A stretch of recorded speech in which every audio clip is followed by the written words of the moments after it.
बेनीपट्टी थाना क्षेत्र के सरिसव बछराजा नदी के निकट उस वक्त हड़कंप मच गया जब एक तेज रफ्तार कार सड़क किनारे पेड़ से टकरा गई।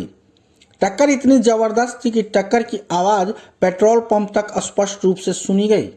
टक्कर की आवाज आते ही सरिसव छोटू चौक के निकट खड़े लोग आनन फानन में दौड़कर दुर्घटना स्थल पर पहुंचे, मगर लोग उस वक्त हैरान और परेशान हो गए जब कार में कोई व्यक्ति सवार ही नहीं था।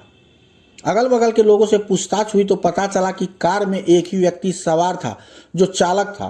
दुर्घटना होते ही चालक फरार हो गया।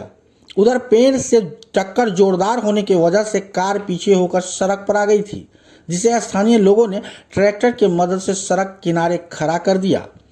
प्रत्यक्षदर्शियों ने बताया कि कार बिल्कुल अनियंत्रित हो चुकी थी। संभवतः चालक नशे में था, जिस वजह से चालक पेड़ में ठोकर मार दिया। गनीमत रही कि ठोकर चालक की तरफ से नहीं लगा, अन्यथा जान जा सकती थी।